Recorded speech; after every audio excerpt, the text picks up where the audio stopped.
things you'll see, from comic books to toys and more, and all cartoons that we adore.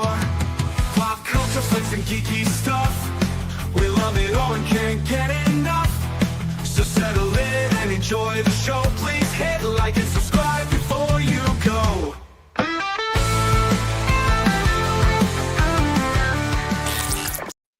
How's it hanging, YouTube? Peter here, your ginger Geordie geek. Welcome back to the channel. We've got a bit of an interesting show for you tonight.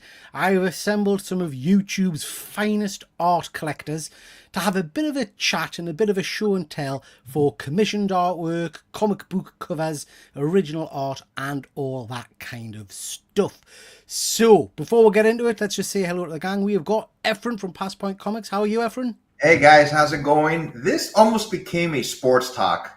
Before we went on, Rob and I started talking sports, and Peter was about to kick us out, but I'm doing fine. My audience knows me well enough, Efren, to know that sports is not something I'm physically capable of doing. So I'm not interested, mate. I'm not interested. It's always nice to see you, Efren. So thank you for joining. And we have got Rob Fat Stacks fresh off the back from a stunning episode of Only Slabs. How are you, Rob? I'm great. And I love the fact that you have one of the loosest interpretations of the English language I know, to say that you've gathered the finest.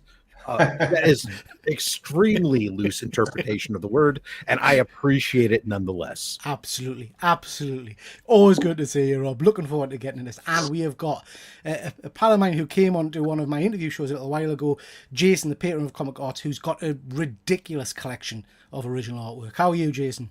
Good. Good, very good. Thank you. Thanks for having me. No problem at all. So before we crack into it, guys, let's just quickly go through the chat, see who we've got. We've got Christina. Nice to see you, Christina. Thank you very much for joining. We've got Chris Bell. Art, and art. That's what we're all going to be called tonight. We've got Dr. Von Hoot. The fam are out for the night, so I've got myself a case of beer and 9 Krispy Kreme donuts. Whoa. I'm ready to see some art. Yeah, nice. We've got Bat Dan. Always nice to see Bat Dan. Bat Dan's a cracking guy who we've met on a convention, a local convention, thinking of starting his own YouTube channel. So looking forward to that, mate. Nice. We've got Wayne Deacon. It's Art Attack with Tony Hart. That reference will be probably lost on our American colleagues. Tony Hart is one of our most prestigious artists over in the UK, gentlemen. Oh. He did, I mean, not really. He did a kids' art show where he used to kind of like do finger painting and stuff like that. Nice. But yeah, it was good stuff. Who else we got? We've got Sean. Nice to see you, Sean. Hope you're doing well, bud. Let's see. Just you're chatting amongst yourselves whilst we are slightly. Oh, we've got Jack. Nice to see you, Jack. Hope you're doing well. Looking forward to this. I'm away, but we'll catch the replay. Not a problem at all, Jack. Thank you for stopping by. We've got Phil. Nice to see you. Nice. Hope you're doing well, bud. Phil's a 1/6 scale collector like myself. Check out his Instagram. He does some. I'm no good at it. I don't know what you guys are like. Photography is not my skill set. Phil does amazing images and photos of 1/6 scale toys, Star Wars in particular. Rob, I know you're a big Star Wars man. They look incredible, absolutely incredible. So well worth checking those out. We've got Joshy Boys Toys. Thank you very much for joining. Hope you're doing well. Talking about my blood pressure. Is that because my head's bright red, Chris? That's because the heat in here. I'm melting, mate. I'm melting. We've got Kenneth. Nice to see you, Ken. Hope you're doing well. And we've got James Mack. Always good to see James. James did a cracking interview last night with only still 35 cents. Guy who I think was on your channel a couple of weeks ago, Rob. Yes, Dave. Yeah, phenomenal gentleman. It was great show. So check that one out. We've got Bo. Nice to see you both. Thank you so much for joining. Your Only Slabs we've just been talking about was incredible. It's funny how things turn out, isn't it? Because we talked about doing this art show, and then you've done Only Slabs and a load of sketch covers, which was just great. And so completely unplanned. Yeah, some stunning covers, I have to say. And we've got Southern Comic Geek. Good to see you as well, my friend. So, chaps, we've got 22 people watching. Thank you so much, everybody. Please do make sure you check out TripleG Comics, Rob Fat Stacks, and the patron of Comic Arts on Instagram and on YouTube. Give them a like, a follow, a subs, and all that kind of stuff.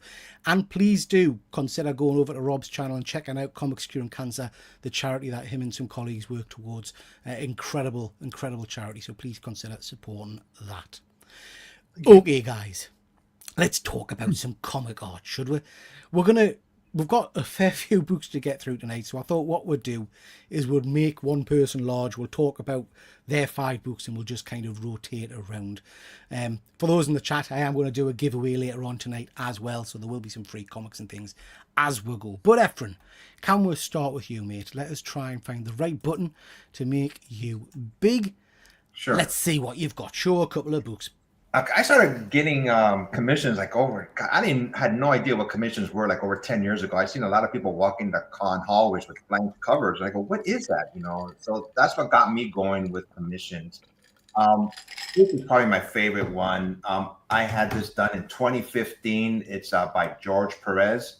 This was at a small con here in Southern California, and it's The Flash right here. Yeah. That's cracking. Chaps, sorry, I should have said this is very relaxed, very free flowing. Yeah. So just jump in, ask questions, whatever you want, just chat away, okay? And he actually even drew the back like Flash, you know, nice. You know. So yeah, I had this done in 2015. I got a small con, and I didn't get it graded at the time. I got it graded afterwards by authenticated by CBCS, you know. So this is like one of my favorite ones. You know. So was this one of the? Because what I remember when he was around and he was doing the con circuit, he would do these $40 sketches. Is that one of those? Yes, basically. It didn't cost me. It was less than 50. I know that. It was really inexpensive. Yeah. So this one he did really quick. He asked me if I wanted Wally West, you know, or the original Flash. I had no idea. I forgot even what I said. You know, they all look the same to me, to be honest. I said to him.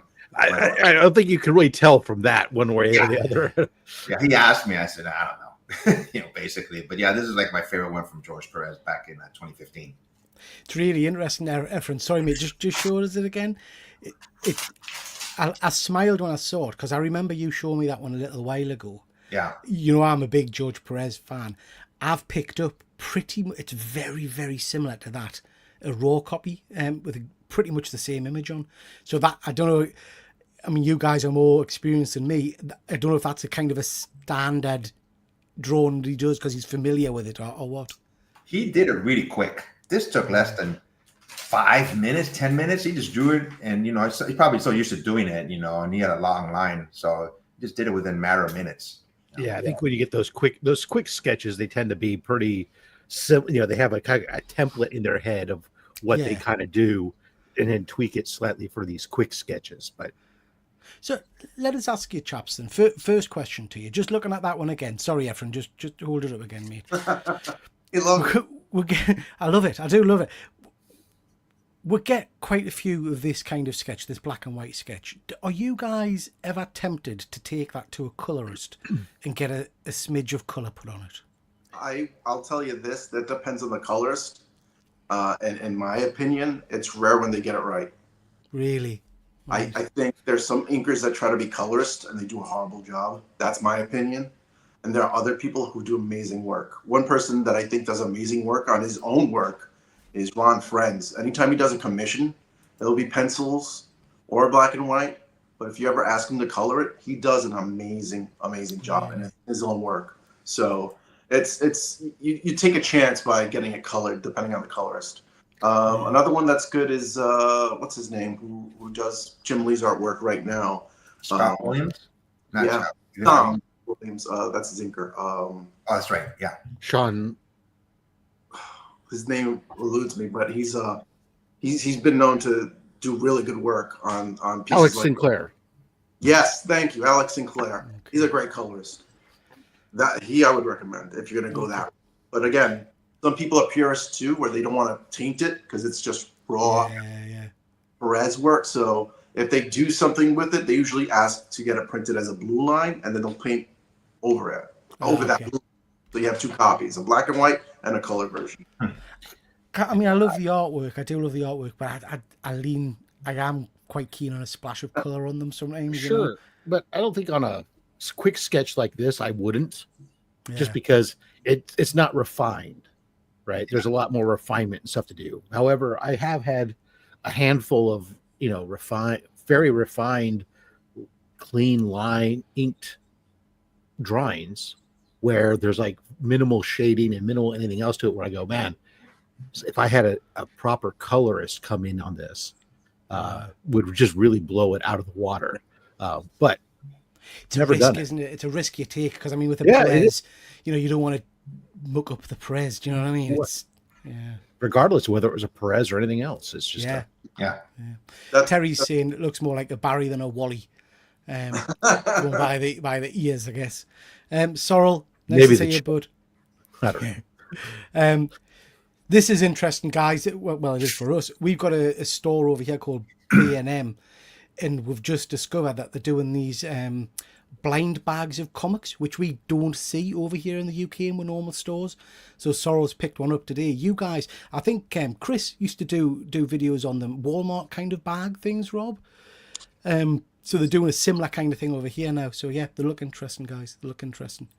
Bang on for me, Rob. In cases like this, the colorist would be more or less doing the drawing without guides and details. Yeah, I think you've got to be careful.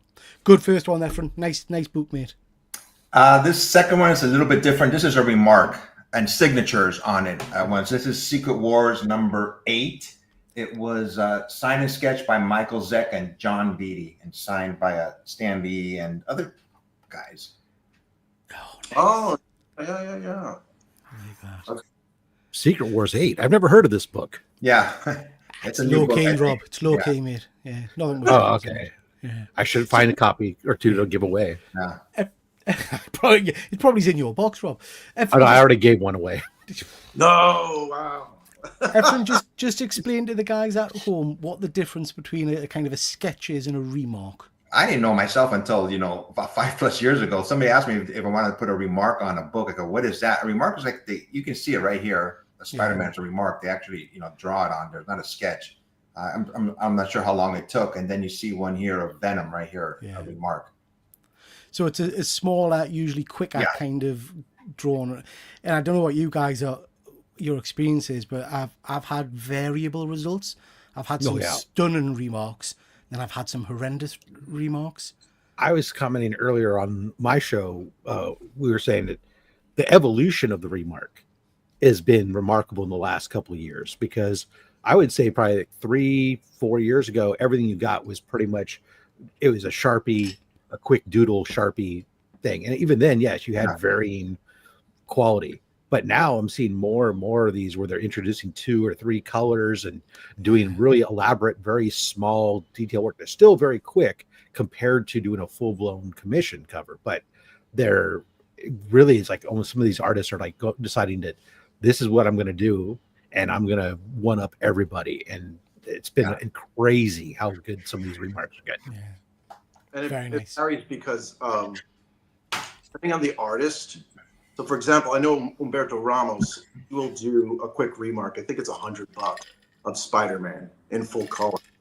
But then if it's newer characters he created, like Spider-Boy, there's like an upcharge of like another $25 or something like that. So it's like some creators will do a flat remark fee. Other times they'll do an upgraded fee based on the character that they're most associated with. So, for example, Dan Jurgens, if you ask him to do Cyber Superman or Doomsday, there's an upcharge for that as well. Really? So just keep that in mind. And also for anything, signatures or commissions, if you send them to CGC, they upcharge too a little bit more, but like $20-$25, depends on the artist. If they know you're going to CGC or getting encapsulated, they'll just automatically charge more, Yeah. Nice. Very nice, Efren. What you got? This one I had done a couple years ago. It's by an artist called Livio Ramondelli. He's moderately priced. It's a good price for this. It's an Iron Man #1. He did I asked him to do like a 1960 Iron Man or early age Iron Man for me. That's phenomenal. Yeah. Livio does some incredible work. He does some, I mean, you got me onto him. I've got showed it on your show, Rob, a Grimlock sketch cover. Oh, He does some great Transformers books. He's amazing.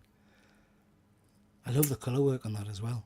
Yeah, he did this in a matter of hours, and it was a good price. It wasn't that expensive, Very cool. My next one is X-Men #1. It was signed and sketched by Adam and Andy Kubert back in 2015 of Wolverine and Jean Grey here. You've gone out slightly out of focus there. Oh, okay, hang on. Let me Stop. When you said X-Men 1, I was thinking, crikey, you've not remarked an X-Men 1, have you? Hang on for a second The here. sketch. Oh, that's... Oh, you've gone. How's that? Yep, you're back. Yep. So this one I had done by Adam and Andy Kubert. Wow. I like that. I like that a lot. Have you guys got any Adam Kubert in your collections? I have a sketch that Adam did for me years ago for free when he was working on Superman for DC. And that was just a quick head sketch in my sketchbook. But beyond that, no. I think now he charges something like a small headshot. He'll do at a con that he's showing up, first come, first serve. If you order online for like $300. It's a Right. little larger than a sketch card, but he puts a lot of detail into it. And it's a good size, and so it's certainly cheaper than getting original artwork from him. So, I've got a... do you guys remember... I don't know if you guys had it over in the States. Well, you will have, sorry. The shopping channel, QVC and all that kind of Oh stuff. yeah. Yeah, Dynamic Forces used to have, back in the day, a big kind of section on that. And they used to come over to the UK.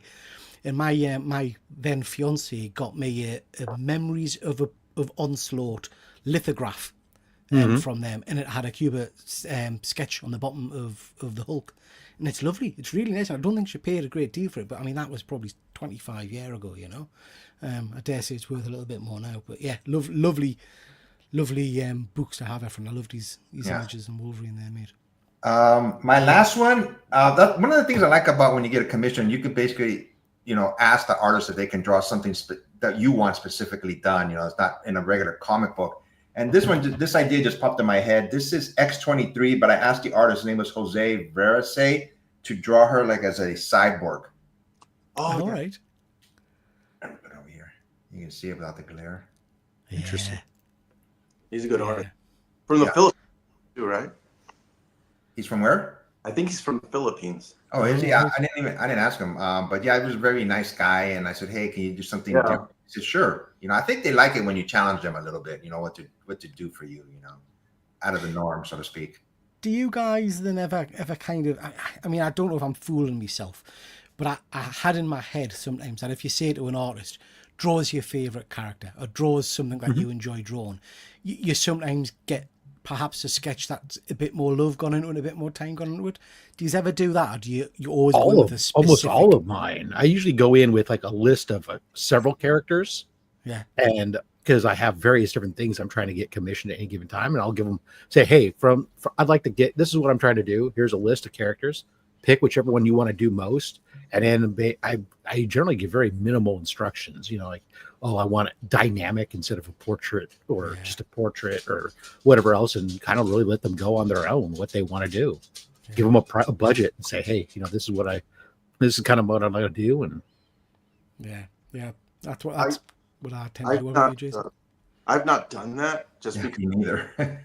For me, it's like it depends on the artist. So the other day, a friend of mine through a Facebook forum was able to get me an Adam Hughes piece. I didn't ask for Catwoman or Poison Ivy, what he's mainly known for. I instead asked for Batman, and I got a lot of good responses from it, just because it's out of his wheelhouse, and it's not something he normally would draw. But the fact that he did, it seemed like he put more detail into the piece. So I think it depends on. It depends on anybody, really. Like, if you want to do that, that's cool. For me, it's like I want to figure out what they're good at, and then what I'm interested in, and have those two meet together and see. Yeah, and that's why I usually will give a range, not it won't be completely whatever you want. No, because I'm gonna be paying for this. But like, okay, hey, I look at your art. Here's something. Here's a list of like three to four characters or something that I want to get, that I think you'd be good, your style would be good for, type of thing. The only time I do that is if the artist asks, because I know they want options. They get bored with doing it. So I know there was one artist that requested like 10 options. I'm like, okay, I gave him 10 options of commissions, and he chose one of them. So yeah, it's risky, I guess. So I got a book done recently via a CGC thing. I've done a video on it, where basically I said to the artist, this is what I would like, but if this is not something you want to do as your favourite character. And he did his favourite character, and it's someone I don't know, I don't recognise, I've got no kind of love for. And I was like, oh, right, that's not what I want. And But that's my fault. Do you know what I mean? So yeah, it's a risk, I guess. I mean, I've had a free piece done for me that I wish was never done. I'd rather not have it. I wasn't crazy about it at all. Really? So it's not like I can rip it out or anything. I'm like, I'll leave. I learned a lesson there. So Yeah. Right, Efren. You got another one to show? Or was that your Oh, five? that was 5. That was 5. Good Yep. stuff. Thank Yep. you, bud. Rob, you're up. What have we got? Yeah, and I remember I'm cheating. I'm doing 6 and 6. Sorry, guys. That's just how- You're on but- fat stacks. You do but what you want. You know what I I'll mean? go quick. I'll go quick on. I'll try to go quick on. So this first one is for each stack though. One stack is all black and white. One stack is color. So this stack is the black and whites. This is actually the first example of what we were kind of talking about. I like to look at artists that are going to shows. I like to do when I go to shows. I like to try to book commissions ahead of time and arrange stuff ahead of time, and I'll ship out books because all of mine are on blanks. Yeah. Chris, the comic vet, introduced me to the world of sketch covers, and I fell in love with them. And so I'll look at various artists are going to be at shows, and I like to look and see, okay, what does their art look like, and try to imagine of the different things I like, and I'm interested in what is their style going to align with. And I saw this artist. I just got this done at WonderCon this year. I saw this artist, this gentleman by the name of Death Designs, and he had a lot of these monochromatic style. Okay, They look really impressive, and I thought to myself instantly, monochromatic, classic silver, golden age screen type characters. So I went with the Rocketeer. I said, I want a Rocketeer punching a Nazi. And this is what I got, including the teeth flying out of the Nazi's face. I love that, Rob. That's yeah. That's a beautiful piece. And it's just absolutely phenomenal. He's actually doing a piece for us at Comics Curing Cancer. He's doing a Shocker from the Amazing Spider-Man. Oh yeah. He's doing that on a sketch cover that he's donating to Comics Curing Cancer this year. Sorry, Rob. We've got Madam in the chat. Nice to see you, Madam. Thank you very much for joining. Thank you for joining. What I love most about that cover is it says "break free," and he's also breaking teeth. Yeah. Yeah. A lot going on with that one. This one I got Heroes Con. I don't know if this would have been 2 years ago. I picked this up. Heroes Con. This is actually one I didn't commission, but the other thing I like to do when I'm walking the cons is look at the pre-done sketch covers that are there. Oftentimes there can be covers that are really phenomenal that fit what you want, that the artist has done ahead of time, and they're cheaper than if you commission it. So this was $100 from a pure legend in Joe Staton. Wow. Yeah. So I just see this sitting there, and I'm like, "Oh, $100? You coming with me, baby? There's just no if, ands, or buts about it. There's no way it doesn't." That's stunning. And he's still working. He is. He's actually one of the folks I have a proper commission set up with him for this Heroes Con. He's doing what I've decided is I have a bunch of JSA blanks, and I'm getting a bunch of commissions of each of the original members of the JSA. He's doing a Dr. Fate for me. And it was like, that'll be it was like, he's the first one I did. I went to him and I said, "This is what I'm trying to do.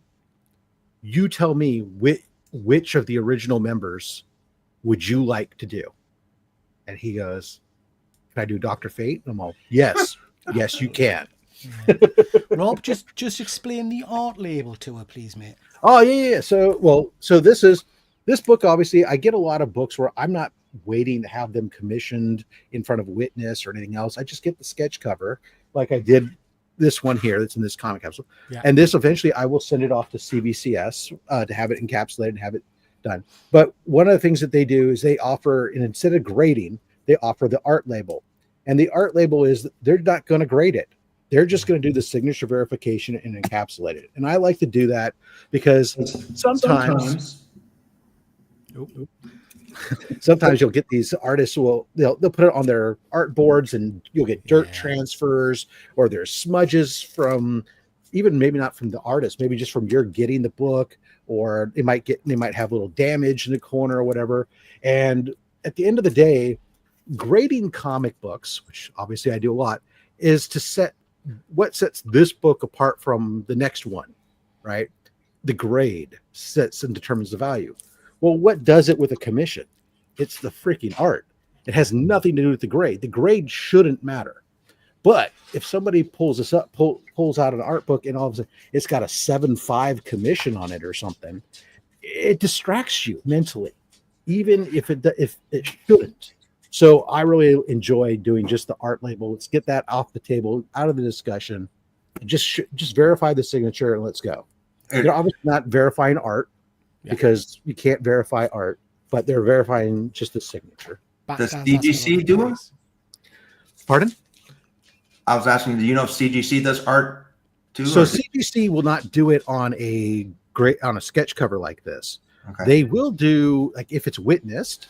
They do, if you have like a 11x17 or 9x12 or whatever that's done, they do have a way to encapsulate, which won't be the hard shell. It's essentially they just put it in an inner well with a label that says art, but they have no plans that they've divulged to do this with this. I actually wrote into them when JSA came online to ask specifically about that, and they said no, that it would be graded, and that they would potentially, the drawing on the cover could potentially impact the grade. It's really interesting you're saying that, Rob, because when I show my books later on, I've got what I think is a stunning commission, but it's an 8.0, and it even though I know it's in my head, do you know what I mean? Yeah. But Dan's just asking, are art slabs cheaper than normal slabs?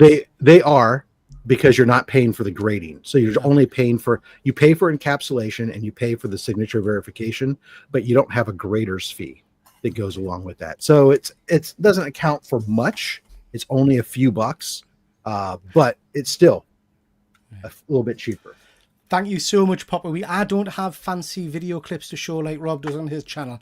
So yeah, there you go. That's Rob doing it for you. Yeah. So thank you very much, Papa. We really, really do appreciate it. I just know that got clipped somewhere out there. And, this one was this next one. This was one that I did send in to CGC for an artist doing commissions and signatures, and this was Dan Reba, who's an artist with the Batman animated series, and I had him do a Two-Face. Oh, wow. Yeah. That's incredible. So this was really nice. And then when I got the book back, it also had a little quick oh wow. Post-it included. So this is just actually, I have it posted on a backer board. It's in the bag. It's not encapsulated with it, but it was just kind of cool to get this nice little bonus thing from him with Mr. Cold and stuff there, or Mr. Freeze rather. And cool. So, that's stunning. That's really impressive. I like that. I have a few of those blanks, and I got to one of these days submit it to. He's got a rep. Lord, the name eludes me. I'll let you guys know later. But essentially, they're they sell animation cells and prints, but they also host a lot of these creators from Batman the Animated Series at their booth, and so they're able to do those commissions for you right then and there if you're at their convention. Who else does a really good job on these? Peter Smith does a lot of stuff on these things. It looks really good. He's doing a Mad Hatter in the Batman animated style for me right now, which is cool. The other Dan Reba I have is the Ventriloquist, which is we're not going to see that one today. Yeah. Bobby Breed. Oh man, I had run into him at it was called Silicon. It was a short-lived convention we had here, created by the Waz, and but Bobby Breed, he was there, and I was walking by. I was like, saw his panel of stuff, and I saw some pretty cool Mars Attacks stuff, and I'm a huge Mars Attacks fan. So I'm all right. I happen to have this Planet Comics blank in my pocket, in my bag with me. I'm like, oh, buddy, could you do? And he said, yep. And so he took this home.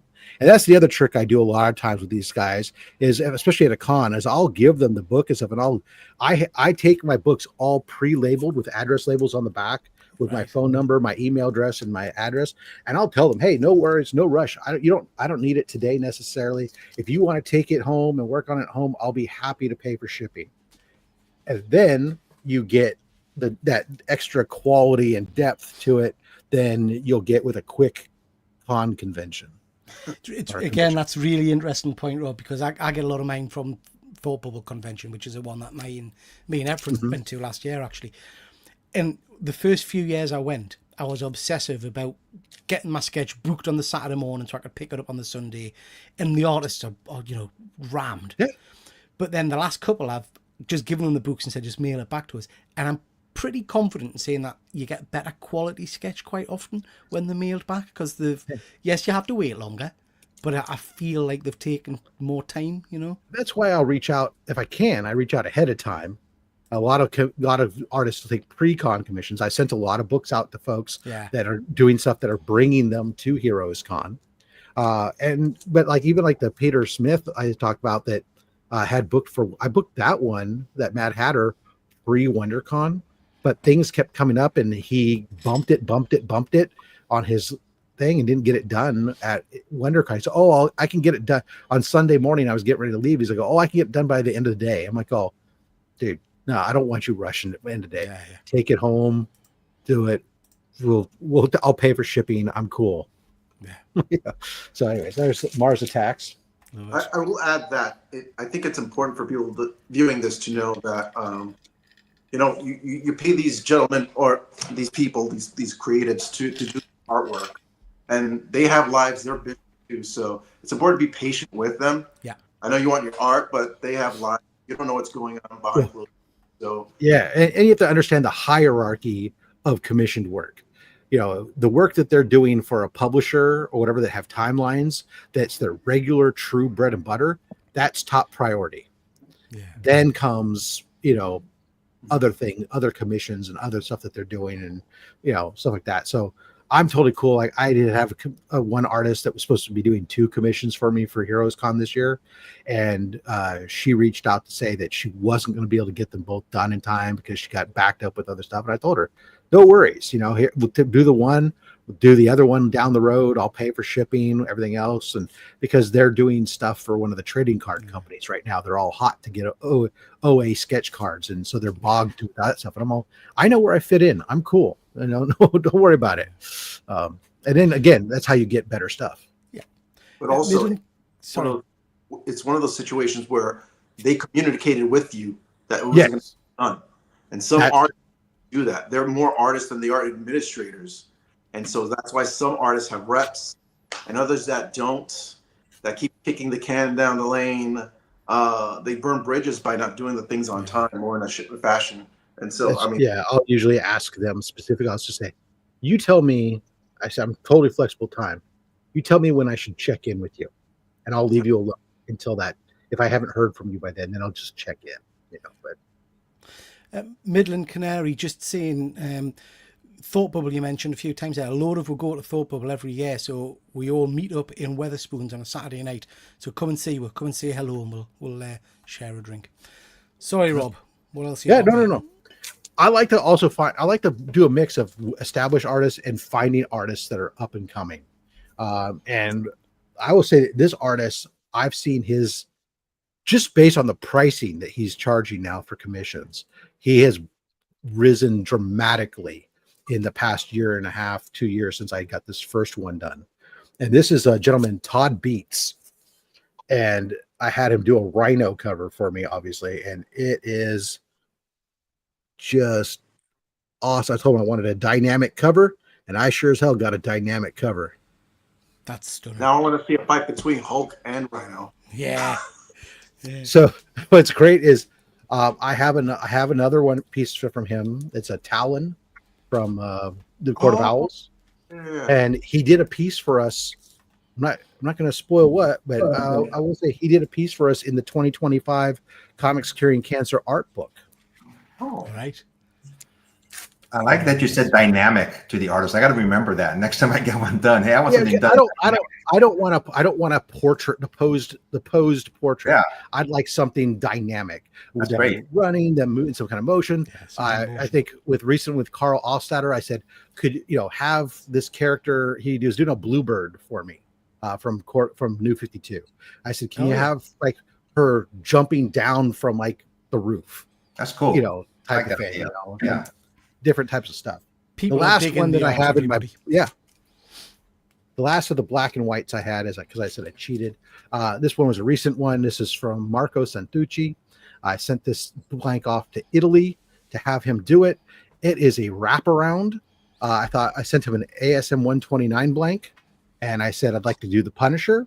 And I said, could you just maybe do take the Punisher on the cover and just zoom in on it? Was kind of my thought process.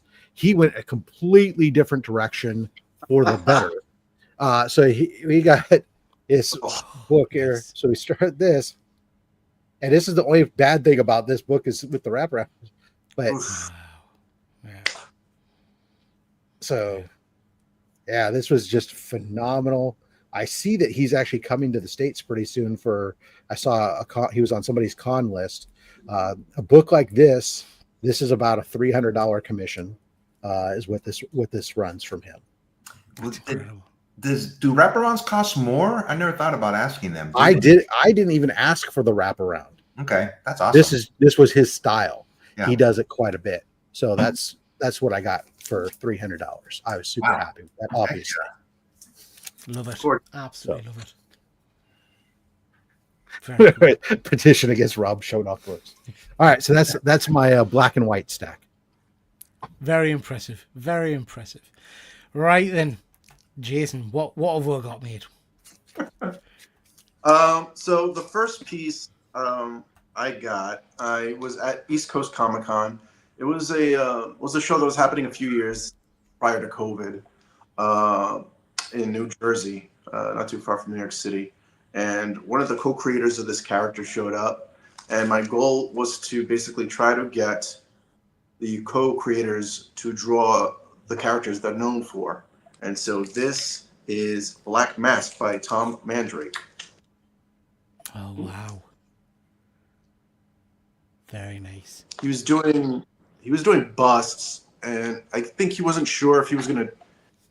I was expecting a headshot of sorts. Yeah. And he just went to town on this. He's also known for the Spectre run he did with John Ostrander, and on Batman as well. He was working on Batman, and I feel like there was another character he was working on, but it doesn't. Oh, he did like a Batman, Superman, werewolves, and vampire kind of. Okay. Yeah. So pick Very that up. nice. I wanted to try to get Neil Adams to do Ra's al Ghul, but he passed, so missed out. The second piece is a I think he's underrated artist, and he runs the Joe Kubert School. Okay. He worked Batman Audio Adventures comic. He, I think, worked on a Superman comic as well. He's doing some other things that he can't talk about right now. His name is Anthony Marquez. And I didn't answer. You disappeared there for a second. Not sure what happened there. Yeah. All of a sudden wanted you to got jump back sexy. in. Whoa, what's going on? Look at me. Not me. Not me. Yeah. Bloody hell. We've got possessed. Absolutely possessed. There we go. Right. Leave you on there. Quick. That is nice. I like that. I like the classic Yeah. classic me too. style. That's just Yeah, it's unique. So my goal is to basically build up the Justice League. nice in this style. Yeah, and get it Awesome. like this. That way I have all of them. Mind you, I have a lot of Batmans from him already on different Yeah. but not on the sketch covers. So I love that. I do like that one. Very nice. he's got a very old school quality that's reminiscent of Darwin Cook. That's what I liked about this piece. And so he's super nice guy. He owns a comic shop. He runs a school for comics for students to become artists, and he's also an active artist as well. So Nice. Very nice. So this piece, I sometimes when you're on Facebook, you go down these rabbit holes, and someone knows somebody that has an opportunity, and can't throw your money at someone you don't know to get you a commission. This commission took a while, but that's because it's a very popular creator. And I didn't want just one piece because this particular cover has a duo that you don't normally see. And so this is Batman, Teenage Mutant Ninja Turtles. Oh, wow, Kevin Eastman. So Nice. I wanted Leonardo on the cover with his sword. And they charge a bit extra for the weapon. And I was Really? like, and can you get... Because the sword is super hard to draw there. Then I then asked for Batman on the back as well. Oh, wow. I don't think I've ever seen a Kevin Eastman Batman. Yeah, that's the thing, because I know now he's doing variant covers here and there for Marvel for some of their stuff. One of nice Daredevil I'd like to pick up. I'm kind of surprised. So whenever I bring a comment up, it seems to be shifting the images around. It doesn't like you. Yeah, I'm not sure why. But I mean, he's going to be showing up at. I'm going to TripleCon this year, so I'll be seeing him again because Mitch Halleck he runs the show. He does a great job of making it a very old school show. So you'll see a lot of creators that you don't normally see or hardly ever see. And so Kevin Eastman's going to be there, as well as almost the entire actor team from the original Teenage Mutant Ninja Turtle film. So I'm going to try to get like the adaptation signed by all of them when I get to the con. So we'll see how that goes. Very good. Just before you show your next piece, Jason, ladies and gents, just to let you know, whenever I'm bringing up comments, for some reason, it's shifting the images around on screen. So I'm not going to bring the images up. Not going to bring the comments up until we've finished each segment. So I do apologise for that. Sorry, Jason. Sorry to interrupt. That's all good.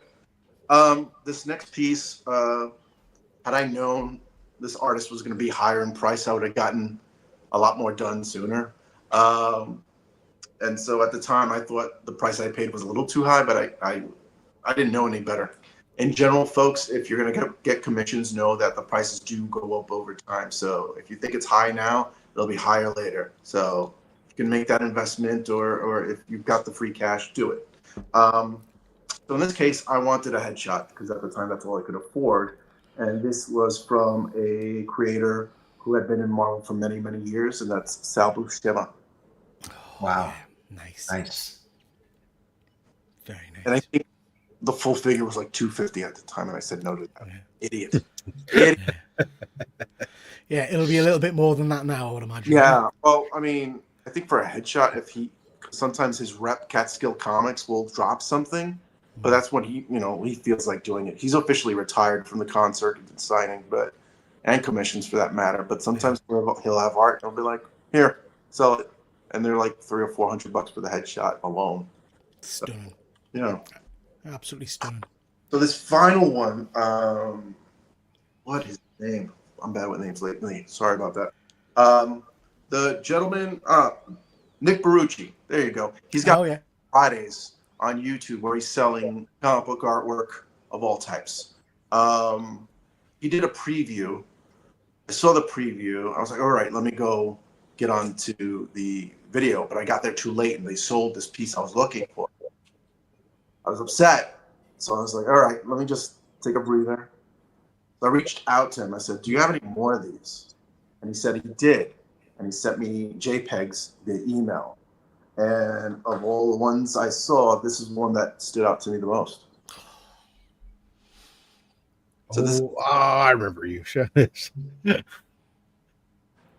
And I'll tell you, it was cheaper than a Jim Lee current piece. This was $450. Nice. So that's one of my grails to get a sketch. But he doesn't do sketches anymore, really, does he? Well, this is the thing. When this book came out, because if you can see, it's like numbered. Where the hell are you? It's numbered here. Yeah. So he did, and they varied. Some of them were like this. Some were just the eyes. Yeah. Some was just Lamont Cranston, but without the scarf and hat. So it looks like Ichabod Crane old. Right. Yeah. Unless you know, I mean, it had the shadow. It was on the sketch cover, but it's like I wanted something that was very evocative of the character, and I thought this was perfect. But he doesn't do sketches. But there are people that do sell his pieces like this, or what he'll normally do is he'll sketch a cover before he paints the cover, and he sells. Yes. So he'll sell those preliminaries, and I've seen those. I've seen interiors, not for 3-figure fees, nothing 4-figure. Like if it's a real, like a Captain America cover, then you're going 4-figure. Yeah. So if it's like anything from Dynamic Forces, know that it's cheaper. Anything Marvel or DC, higher. Yeah. I'd love it. I would. I mean, he doesn't do a lot of cons anymore, does he? From what I understand, or he's got his booth there, but he doesn't really interact. I don't think. His rep will be there. He's usually at the big cons. He himself will not be there. He used to do the circuit years ago, but I haven't seen him since. But he'll sometimes make an appearance here or there at a certain event. I know he's got an art show somewhere in Illinois where it's showcasing all of his beautiful artwork that he's done over the years. But as of now, I don't think there's any kind of signing. I mean, he's always doing covers and stuff. So Every year at San Diego Comic-Con, he has one of the nicest booths, and his artwork is just beautiful, but he's never there. You know, he just doesn't show up there at Comic-Con. He would probably get overwhelmed if he did. You know? He'd be flooded, wouldn't he? Yeah, he usually sell the variants that he makes for like 40. Signed, it'll be 80. And then if you want pieces that he's got for sale, you just ask for the portfolio and just see what he's got for sale. I think a lot of people don't realize that when it comes to artwork, original artwork, you're better off buying that than the similar priced Gickley kind of pieces or print canvas pieces. Like I don't there's nothing wrong with getting that, but I feel like if you're gonna spend that much, you might as well get something original. Yeah, absolutely. No, I agree. Just before we move on, Jason, I cannot help but have my eyes drawn to that Adam West piece behind you. Me too. I was going to ask you about that one. This one in the corner here, or one behind? Yeah. No, the one in the corner. Yeah. Yeah. All right. So there's a Canadian great artist named Dan Orgill. He'll sometimes open up his commission list. He usually does it in January of the new year. He didn't do it last year. He did it the year before. And this year he opened it up. As soon as he did, I gave him a list. He asked, give me 5 characters. Like, okay, here's 5. And I asked for Adam West Batman. What I wasn't expecting was for him to add all that. I love it. That's incredible. I was not expecting the sound effects. I think it just, you know what I mean? Yeah. And so, to me, I feel like he's got a similar art style as Alex Ross in some sense. I feel like a lot of artists, what they'll do is they take inspiration from other artists and see what they can apply to their abilities and on the canvas. And so this was just a $200 piece, you know? Stunning. Absolutely stunning. Love it. And that's just to say, you know, don't feel like you're priced out, you know? A lot of people will work with you to give you something, you know? Yeah. Don't expect Jim Lee to give you something for free, considering everyone and their mother's going to be asking for free Jim Lee. But he did do that one time. He was at a show. He was at a comic shop. It was just dead. Not enough people showed up. We started doing free head sketches for people that were online. That was a few months ago. Could you imagine? Could you imagine being in that lane?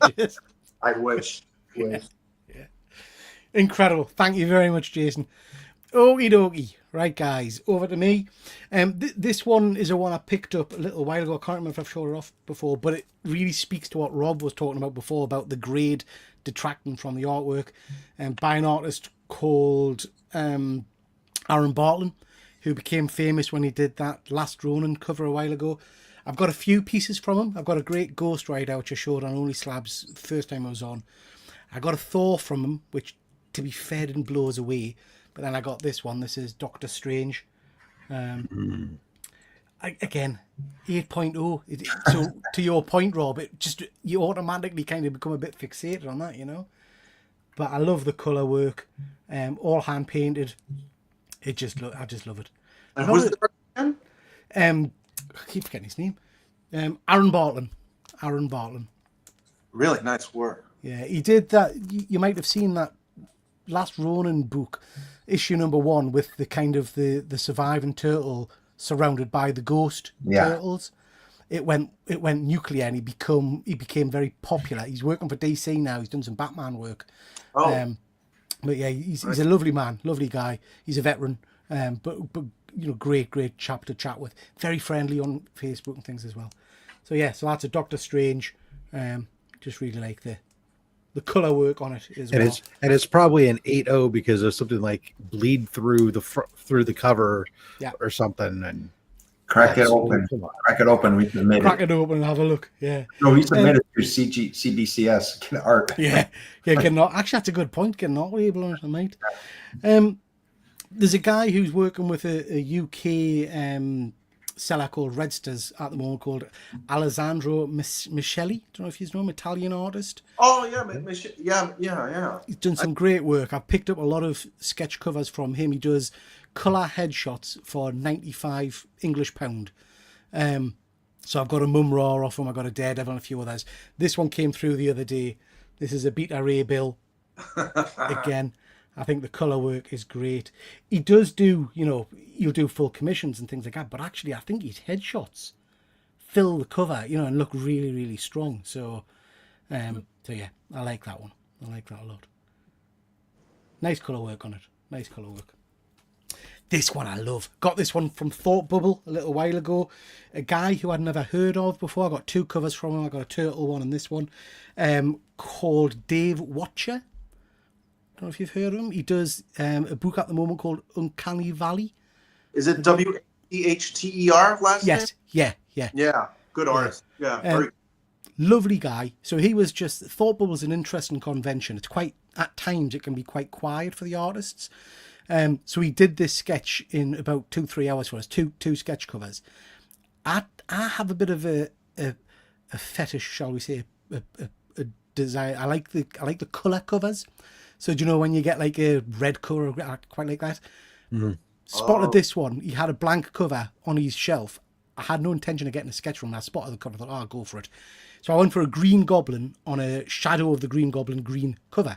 And I think it's absolutely spectacular. Oh, wow. Yeah. So really, really like that one.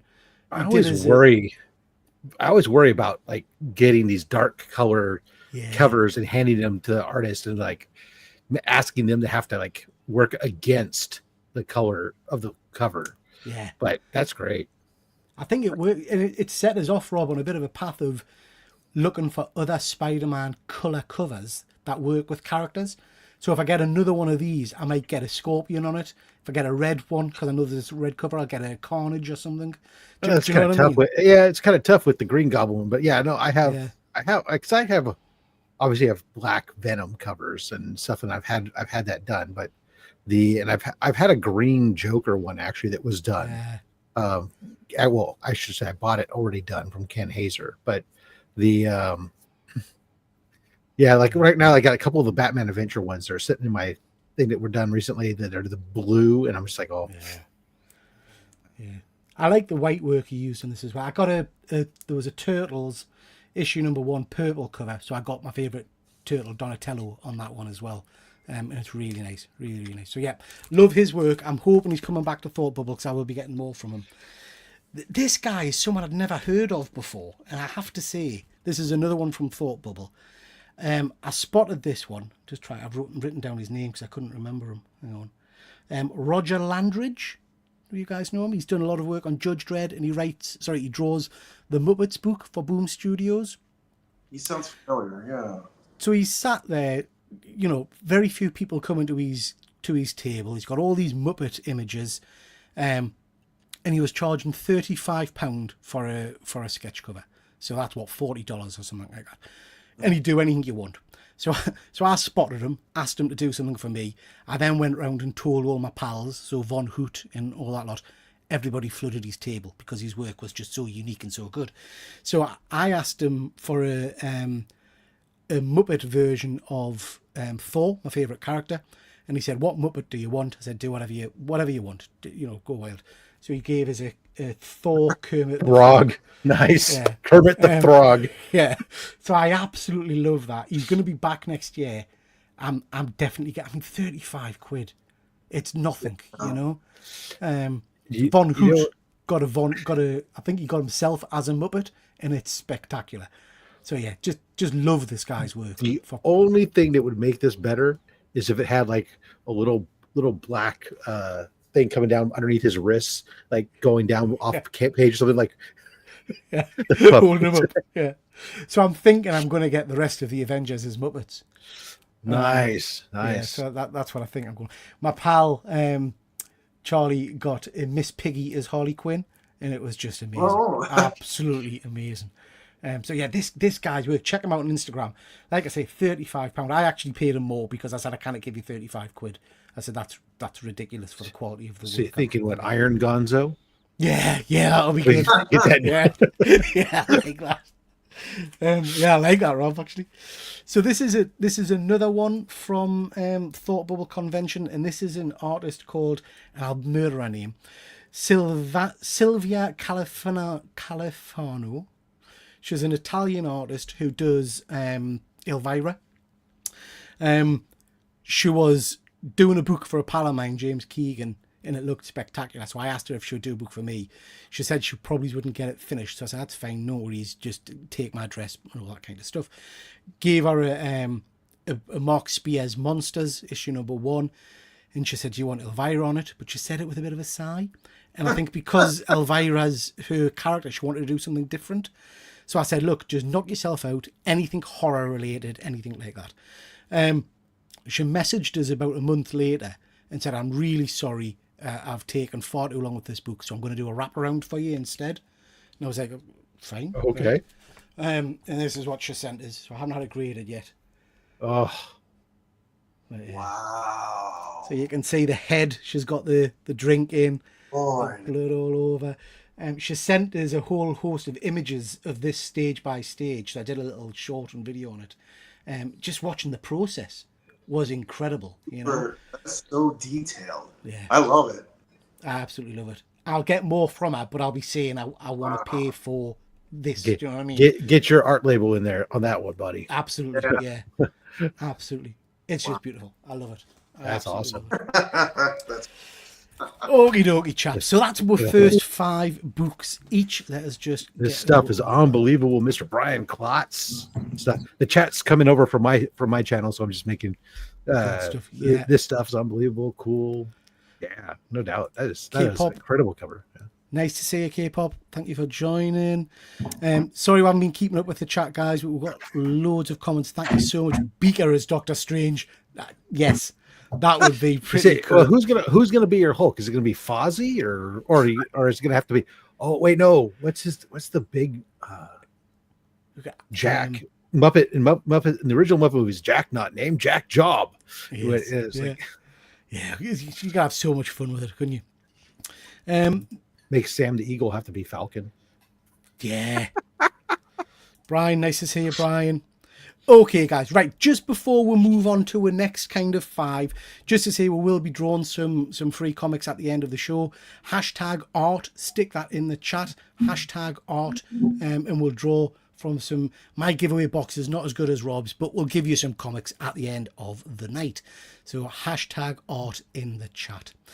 And we are back. Well, before we do that, guys, I just want to touch on this very, very briefly. I've done a little video recently, which I know some of you might have seen, about fake artwork. I don't know if you've caught up with this. This is a bit of a scandal that hit, Instagram and whatnot. I bought this. This was a Jim Lee, Stan Lee signed book. It then went wild on Instagram with people saying that a certain eBay seller was forging artwork. There was loads of examples. A couple of big artists, Ryan Otley, Peach Momoko, basically came out and said, "This isn't my art." You know, I did see that. Yeah. I spotted the name of the seller and thought, "Oh shit, that's who I've bought a book from." Went and had a look and got this. Not going to go into detail, but the eBay process, trying to get your money back and trying to get eBay to do something, was a disgrace. But yeah, I've since seen the original sketch cover. Someone sent us the sketch cover that he's copied this off. It just kind of piqued my interest because I've obviously been very aware of fake signatures in comic books. I'm aware of fake artwork in general. It never even crossed my mind that people would be going to this extreme to fake art on books. But it's a pretty good process, really, because as we've talked about already, the grading companies will grade the signatures. They don't grade the artwork. So if I was to send this in and it had genuine signatures and they've added the artwork later on, this, for all intents and purposes, this would come back slabbed. You know, and it would say with artwork. Well, it would say verified signature. Yeah. Sketch on cover. Yeah. So yeah, just very, very strange. I mean, have you guys ever had any experiences with fake artwork or anything like that? I almost got conned recently. There's a forum on Facebook called Deal or No Deal. So you, as a seller, will post some artwork that you want to get rid of. And so you can offer a deal to the seller, and they can say deal or no deal. And if they say no deal, you continue until you and the seller come to an agreement, and the art will then be, paid for and then sent to you. So this one person had a Paulo Rivera Batman piece that I liked. And I offered a decent amount. It wasn't huge, but a decent amount. He said yes. I was like, oh, okay, cool. Considering it's Paulo Rivera, it's hard to get his art these days. And so in the process of getting this piece, they say basically the best bet is to do PayPal, friends, and family to cover yourself. So this guy, the first thing... family won't cover you. Well, Goods and services. Nine goods and services. Thank you. Okay. In any case, so he wanted Zelle. So that was like, okay. All right. If you want Zelle, sure. Zero free repercussions. Yeah. That's not the first time someone's asked for Zelle. So I was like, okay. And so he sends me his info for Zelle. I get on Zelle. Suddenly his name does not match the name that's reported on Zelle. And at that point, I'm like, okay. And then I ran it by another friend of mine, and he agreed with me. And so I was like, yeah, I'm pulling out. And then the next day, they blocked him because he was impersonating somebody with artwork. So it's like, it's out there. If there's a way to make money, people will do it. I think we all have to just be on our, do our due diligence. If you're unsure, ask a friend who's within the hobby that you really trust and relay the information to them, because sometimes when you're in it, you don't see it. And so other people who are outside of it can see it clearly. So absolutely. And I guess that's the message I wanted to give tonight. First off, please do go check out my video. But second, we're talking about lovely artwork. Just be careful.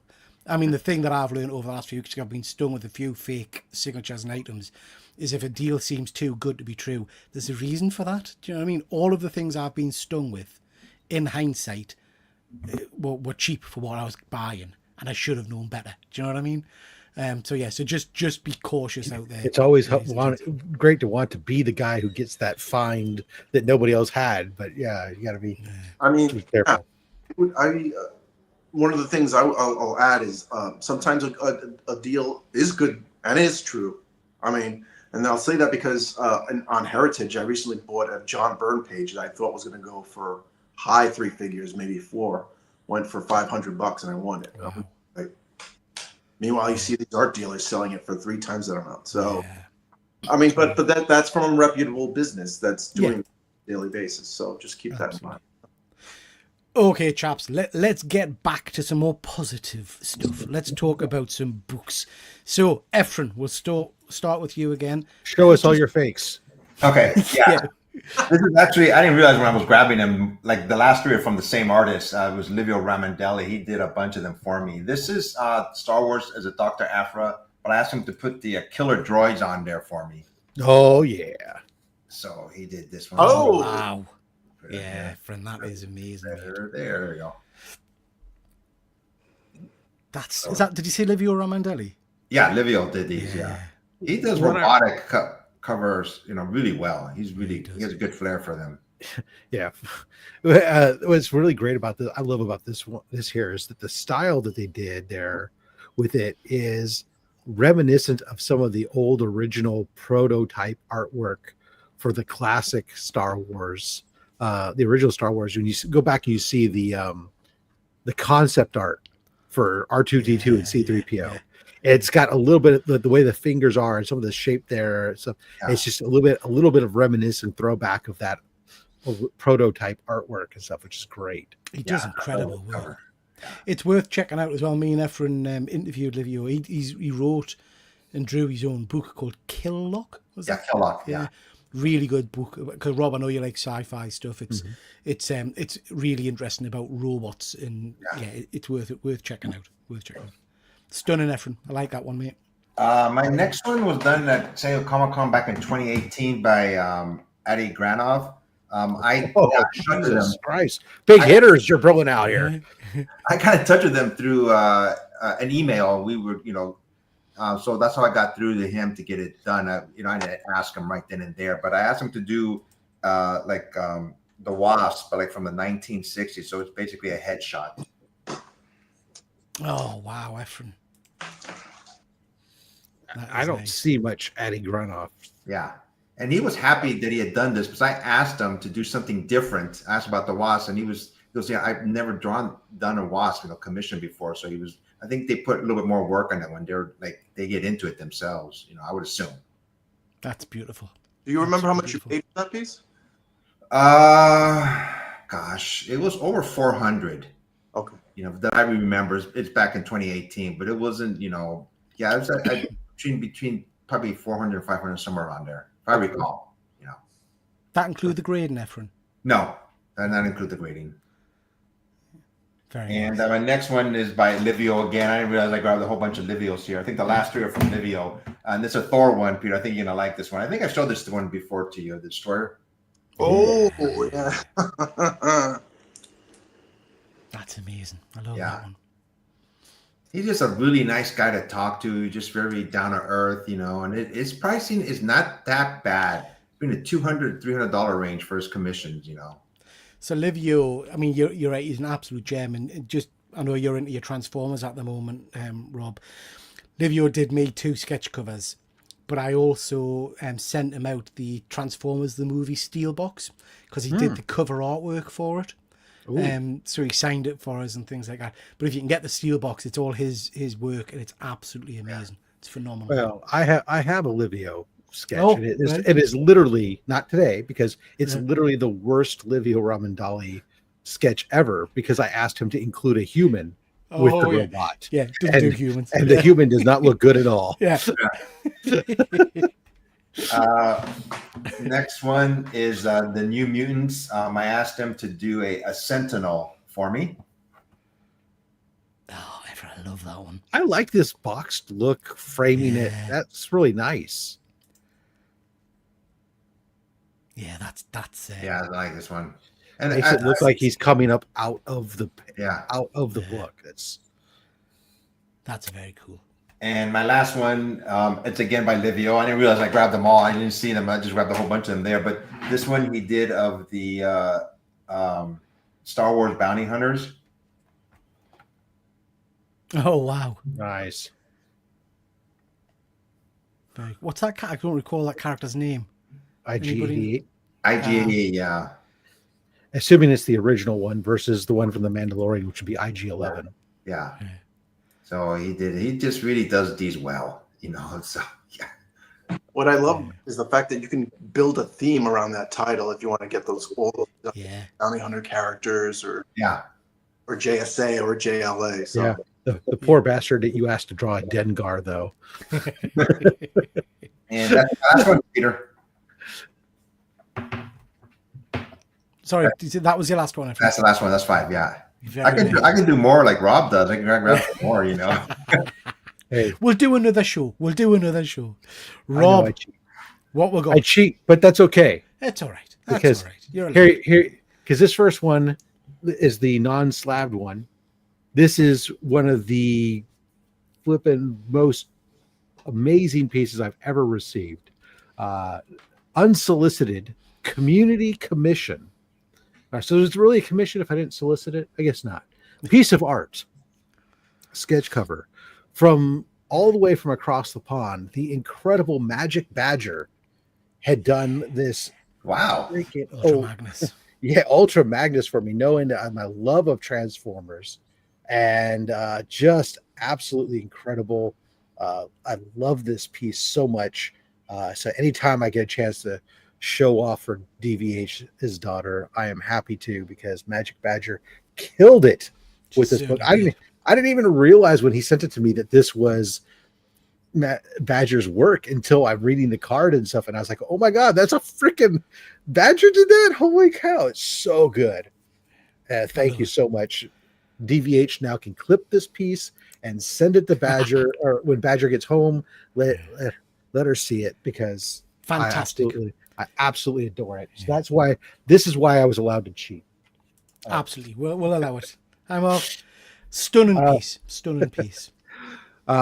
Going to a gentleman who's helped us out with Comics Curing Cancer a couple of years, and I met for the first time at a little local East Bay Comic Con here, itty bitty little place, and I had a conversation with him and started talking about sci-fi books and different things, and I decided, dude, I'd love to would you do an Adam Strange for me? Oh yeah. And he goes, absolutely, love Adam Strange, whatnot. So he kills it. God. This is a white cover, so he gets all this stuff with all the Starfield stuff, and then he goes, oh, by the way, is it all right if I do a wraparound? Is that with like a spray paint kind of thing? I'm trying to. It's just paint. He was doing at the time. He's doing more artwork now, but at the time he was doing a lot of his main job was doing art restoration. Oh, so he was working with museums and stuff and doing art restoration, and then on the side doing some of this stuff.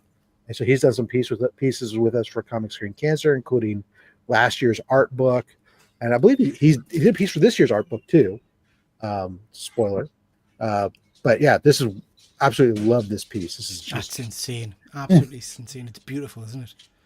It's incredible sometimes, isn't it, when you get a commissioned cover, and there are times, some of the ones you guys have shown off tonight, where you look at them and you think, I wouldn't guess that that's a commission. I would think that's a proper, just a standard printed comic book.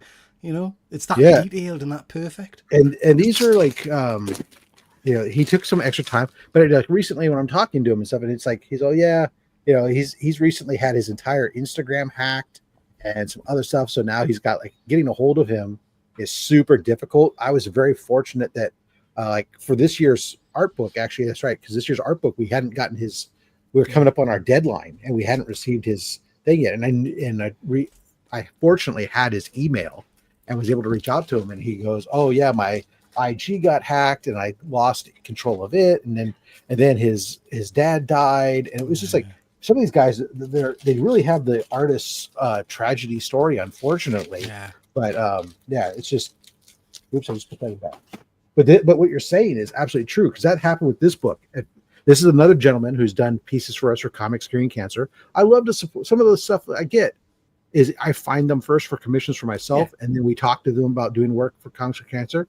Or because they do stuff for Comics Curing Cancer, I like to go back and throw some paid artwork their way. Yeah. This is one, actually, I've had several pieces from this gentleman.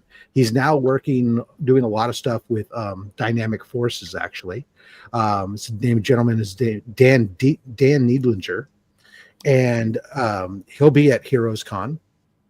He does some really impressive photorealistic stuff as well as the cartoon stuff. But I saw this on his eBay store of all things, and I saw it. Oh my god, that's amazing! So I reached out to him because I had his contact. Said, "Hey, off eBay," and so oh wow, bang. Yeah, that's incredible. He's also I was really tough to decide which book to show because he did this one, but I also have a Dick Tracy from him that's in a very classic classic Dick Tracy cartoon, 50s style that was real. It's also one of my favorites as well, but that he's done. But yeah, Dan does great work. Just incredible. Everything from the photorealistic stuff of people like, Darth Maul and stuff I've seen recently to the cartoon stuff. He's just phenomenal. And that's a good point that you mentioned, where instead of buying it from eBay, just contact them. That'll save you a lot of money. It's maybe something for us to chat about outside of the show, guys, and then we can share it on Instagram, because one of the things I was going to ask you about is how you find these artists and how you get in touch with them. So one of the artists I'm going to show off in a bit, I know me and Jason have talked about, Mike Perkins. Paddles wants to see the Dick Tracy now. Grab it if you got it. But it's not easy. Oh, maybe while you guys are showing stuff. Getting in touch with some of the artists sometimes is a nightmare. So I've bought 2 pieces from one artist. I've contacted him on eBay. I've messaged him on Instagram. I've direct messaged him on post, and I'm getting nothing back. Yeah. So you got to remember, some of those guys, they're public figures. Some of them will get so many messages, and Instagram especially is not. We all know it's not the greatest messaging platform, and like you'll see it, maybe you'll read it, and then like you go on about your business, and that thing's lost if you get a lot of messages and stuff. So. Sometimes it's persistent. Sometimes it's luck of draw. It helps, especially Instagram, if you've never communicated that person and you're not already following them and they're following you back. The messages can be difficult to see sometimes and stuff. So sometimes it's a little bit of a luck of a draw. Sometimes it's some hunt and peck.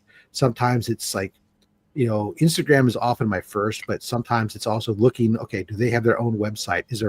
How do they, on their website? What is their contact method? Sometimes you're going through a rep. Sometimes, and then sometimes they got a web page, but that web page hasn't been updated in 7 years, and God only knows, and you just kind of got to give up. But I think what we might do, chaps, if you're up for it, if we share some different artists that we like or recommend from Instagram, I'll stick them in the description of the video, and we can post it and get people to see some attention to them. So there was a gentleman that started recently doing some independent stuff for like Radiant Black and some of that type of stuff that I got connected through Team Ohana Comics. And I reached out to him and had him do a commission for us. I said, hey, I'm doing these Spider-Man Rogues. Can you do, I gave him a list of characters. He goes, oh, can I do Kraven the Hunter? Right. I said, sure. And then he said, would you like some color? And he goes, oh, do you want some color? I said, sure. And this is a sub $200 commission. Yeah. And he comes back. I was like, yes. Yeah. Incredible. Wow. Is this done at a convention? Did you say? No, this was one of those ones where I reached out ahead of time. Okay. Yeah. And had it done ahead of time. Yeah. So. Yeah. You can tell the difference. Yeah. And then actually I reached out ahead of time. I got to the convention. It wasn't ready. He said, I'll have it tomorrow. I went Saturday, talked to him. Oh, I don't have it. I'll have it tomorrow. I went Sunday. Oh, I don't have it. Can I get it to you by mail? Yeah, sure. So, I mean, what can you say? No. Well, yeah, you can say, give me my money back. And, what's the it's fine. I don't want them rushed either. So. Yeah. Chris Campana. Yeah. Spider-Man fame and stuff, right? Done some great. He's worked with us for Comic Screen Cancer as well. I've had a couple from him, but this one Heroes Con last year, I gave him a blank. He screwed up, but he found another blank and did it, which worked out better. I asked him again, my Spider-Man Rogues, can we do a Mysterio? Oh, mate. Wow. And I was so glad. Now in hindsight, I'm so glad that the cover I gave him got screwed up, because what I gave him was like just some Spider-Man. I don't even know what Spider-Man it was, but it was not really a Mysterio related in any way. Boom. And yeah, well, Ultimate Spider-Man #1 doesn't have it, but I had no idea, obviously, back here, how much Mysterio looks to be playing into the Ultimate Spider-Man comics series. If you're reading it, spoilers. And so I'm super excited now, especially to have that Mysterio on there. Just awesome. That's really nice. I have like the little cloud work, smoke work. He's supposed to be going to Terrific Con as well, so I might pick something up from him. Yeah, he's great. I love him. Rob Midland's just asking who's the artist on that Mysterio. Chris Campana. Chris Campana. Yeah, And he he's does on- stuff. Yeah. And another question for you, Rob. Sorry. Yep. When submitting to CBS, do you need to specify art instead of grade, or will they? Yeah. So automatically when you're filling out the submission form, what will populate by default once you enter in, like in this case, you just populate Ultimate Spider-Man, blah blah blah. It's going to populate by default as modern in the right hand side, and you can click the drop down and you can change it. There's an option to select to art, and then you'll instantly see the grading fee part go away, and it becomes like instead of being like $19, $20 is what it drops down to like $12 or something. Okay. And then you add on your signature verification and watch it shoot up to 45. You're converting his mind, Rob. I've got a pile of books I was about to send to CGC, but I might go for art instead. Last book, I swear. Apart from Until the I Dick go Tracy. until I Apart go from the Dick dig Tracy. out the Dick Tracy. Right. This book I got last year. This is absolutely one of my favorite, most fun books I picked up, and the most I've ever paid for a sketch cover commission. This one was cost me $450, and I like old sci-fi. I like robots. I like Bubblehill. I like all this stuff. I like the old Gold Key Magnus Robot Fighter, and I had tried to get like Magnus Robot Fighter fighting a Transformer before. That's the one that Livio did. Yeah. Magnus looks like garbage, and part of it might be the scale difference between him and a Transformer. But so I went back. I got it myself another Magnus Robot Fighter blank. And I remembered Magnus Robot Fighter. If you looked at the old Gold Key stuff, he's basically wearing his red tunic, white leather boots, everything else, white gloves. Well, there's a character on Futurama, that Brannigan, that wears the same basic tunic. And so we got him fighting Bender on a Magnus Robot Fighter. That's cracking. I love that. That is very good. Very good. That's Man. So it was quite a joy talking to him about this one, and just absolutely fabulous. This was one from Heroes Con. Love it. Love it. Good stuff. Thank you very much, Rob. Superb books as usual. Von Hoot is saying, I don't care how much that costs, it's worth it. Absolutely. Yeah. Prefer the art grade. Grades take away from the quality of the piece of artwork. I think you're right. I think I'm going to start doing that. Okay, Jason, what we got, bud? I got Show us something. Oh, so this first book. I'm going to go look for Dick Tracy, but put him back up. It doesn't seem to like it when I've got you on screen, Jason. For some reason, it jumps around. Maybe because it knows I'm a New Yorker. Who knows? Yeah. So this first piece I picked up was through a comic shop that I follow on Instagram. The comic shop is called Zap Comics. They're out in New Jersey. They have 2 locations, and they're always showcasing the books that they're selling. Some of it is, regular comics. Others are some Silver Age beauties, and then sometimes they get a CGC piece. And so this one stuck out to me, and as soon as I saw it and the price, I not only freaked out, I immediately called them up by phone. Yeah. Said, I want this piece. Is it still available? They said yes. I'm like, tell me, what do I need to do? Give me your email. Send them my email. They gave me a PayPal invoice, paid it off, and I got, I don't know if you can see it.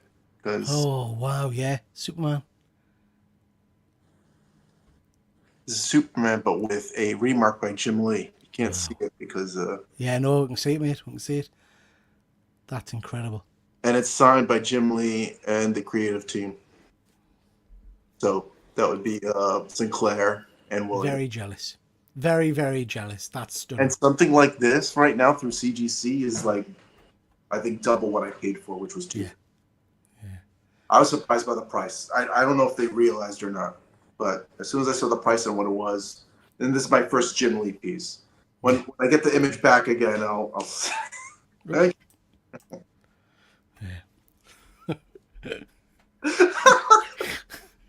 Stunning. I love it. Okay. Yeah. That's incredible, mate. Incredible. I would love a Jim Lee piece. I had a one for a short period of time and then I didn't. But yeah. Too expensive, man. I just shake my head every time I see his pricing. I was like, dang. But he's getting, obviously people are doing it though, Well, yeah, it's a pricing of I don't need to do this. Yeah. So, and I got too much to do. So I'm going to price at a point which limits how many people engage you so that you can actually manage the quantities. And he's still probably getting way more than he asks that he can handle. So, Oh, yeah. Incredible. has Jim Lee ever drawn a Hasselhoff? That Hoff Hobbies is a bit of a David Hasselhoff fan. Nice. So The Hoff. So the second piece I picked up, they didn't have a sketch cover for this character, so I asked the artist to scribble out the last part of the character's name and put their full name in there. And so this is a piece by Justin Mason, and it's Spider-Punk. Oh, nice. Nice. So what he did was I asked for him to scribble out man and put in punk. That's very cool. I purchased That's very punk rock. Yeah, very much. And this was, I think it was $250 for a bust. So nice. That's lovely. Yeah, that is very cool. Very cool. And it was at New York Comic Con. I got there, I think, on a Friday, and by Saturday afternoon, I was ready to pick up. Took a photo with him, and very nice guy. Very nice guy. Loves the art that he does, and extremely talented. And then now his rep, forget about it. It's a lot higher. So this next piece, I knew the artist was showing up at New York Comic Con, but for a booth, for a small title company. And so I reached out to him ahead and asked if he can do a commission on a blank that I can mail to him. He said, sure, sent the payment. And then I met him at the show and it was done. Wish I took a photo with him, but it is a piece of Batman by none other than Scott McDaniel. Oh, nice. So I thought it was just going to be this, but apparently he couldn't see. Wow. I love when these guys decide to do it right. I like a surprise like that. So that's great, isn't it? And I like his artwork. Yeah. Like early on, I didn't. It wasn't until he started working on like Nightwing, because I felt like, I don't know, I think the inks and his art line work was just a little like I had to understand what I was looking at. I don't know, but later on, I dug it a lot, and so that's why I picked up that piece. Very nice. So this artist isn't really well known. He's mainly he works on animation, and he'll sometimes show up at conventions to sell his sketches and artwork and stuff. His name is Jerry Gaylord. Jerry, he's got a nickname, and it's called the Franchise Gaylord. And so what he does is amazing pieces. And so one of the pieces I wanted him to do was on a blank Batman cover of Batman and Robin, but old school. And he killed it. This is my... Oh, wow. Yeah. And then got a nice little 3D look to it almost. Yeah. Got some good depth. Yeah, I like that a lot. Great art. The Robin, I think, just jumps out, doesn't it? It's really cool. It's a great depth of field look. Yeah. It reminds me of Carmine Infantino, that classic Batman and Robin where they're on the rooftop kind of jump. That's incredible. Love it. So this final one, I got back in 2012. At the time, it was the most I spent on a piece. It was $300. And I was nervous because I found this opportunity through a CGC forum. They were taking commissions, and that was the price. And it would take some time because this artist has a tendency to take a while to get things done. So I was taking a chance with sending this hard-earned $300 to this stranger I didn't know. And it came back later, but I mean, that's to be expected from this artist because he puts everything into it, and that's Wolverine by Arthur Adams. I always wanted to get an Arthur Adams commission. If I were through CGC, get the $500 one. I want to get another one, but I'm gonna probably get either Thing or Doctor Doom on a Fantastic Four blank. That's the idea that I'd like to go with, because in my opinion, he does a wonderful job with like monsters, and Yes. so it's like or gnarly guys like this one.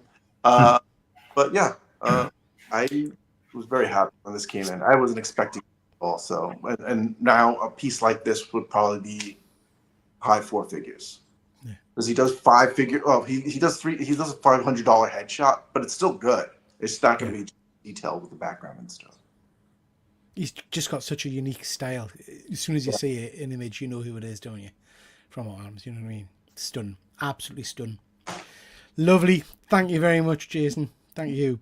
Rob, do you want to show with that Dick Tracy? Got it? It's very simple, just very basic. Oh, nice. Yeah. I love it. That's really Love nice. it. Yeah, I saw it. It's a great series as well. I don't know if you've read it. It's a great series. Yeah. But yeah, when I saw this, I was like, "Come on, buddy, I need that." And he goes, "Oh, I already sold it." He says, "I can do another one similar." And so this is the other one. So now it would be great. And actually, now that I think in hindsight, I should have asked him, could he be talking into his watch? Yeah. Whatever. It would have been great. But still, it's awesome. Stunning. Absolutely stunning. Joe Staten actually worked on that too. He worked on the title. Yep. He'll tell you every single time you talk to him, too. Okay, last couple from me, gents. So this is by an artist called Casey Parsons, who's done a fair bit of work. I think he did a lot of the Marvel trading cards recently, and he did a book. He's done some sketch covers for. I showed it on your channel, Rob. Haha, #1. He did a Donald Trump dressed as a clown image. Oh, which is- yes. Yeah, which I absolutely loved. So I had that book, and he was coming to a con, Thought Bubble again, and I was going to get that book signed. So I took it to sign. It's fair to say I don't think he's a particularly well-known artist, so there wasn't many people around his table. And I had a flick through some of his work. Looked amazing. And I asked him if he would do as a Thor. Now, I don't think he had a lot of work that day because he spent a long time on it, but it absolutely paid off. So this was just absolutely stunning. Came back at 9.8, so I was pleased about that, but absolutely beautiful. When I went back to him on a couple of occasions, do you know when you can tell an artist's having fun? He was enjoying it, and he kept saying to us, "No, I want to put more detail in here. I want to do this. Do you mind coming back?" And I was like, "No, crack on. You can have it all day if you want. I don't care." We've already come to a price. By all means, keep going. Yeah, exactly. I just love it. It's not shown up very well, but the lightning on it is like a white paint on it. Oh, nice. So it really stands out. Classic Thor. Just absolutely love that one. Now I've shown this one recently as well. This is the artist I was talking about recently, saying that I'm struggling to get in touch with him. Guy called Mike Perkins, who works for Marvel. Did this. Absolutely loved it. This was ridiculously cheap on eBay.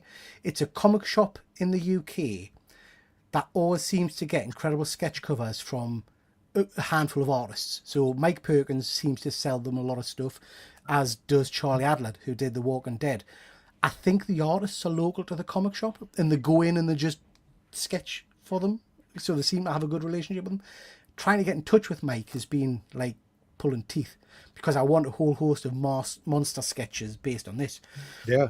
I did manage to check out again the same seller on eBay, and they were doing a non-graded piece by the gentleman of a werewolf. So I picked it up. I just love his style. I love the kind of the rain style. I've had a look on his Instagram.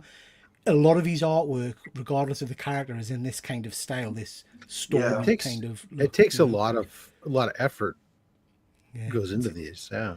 I think it's stunning, mate. I really do. So I'm going to get this one graded. I'm trying to get a copy of, I've got a copy of Blank, Creature from the Black Lagoon. I'm going to get Frankenstein from all the current Universal Monsters line.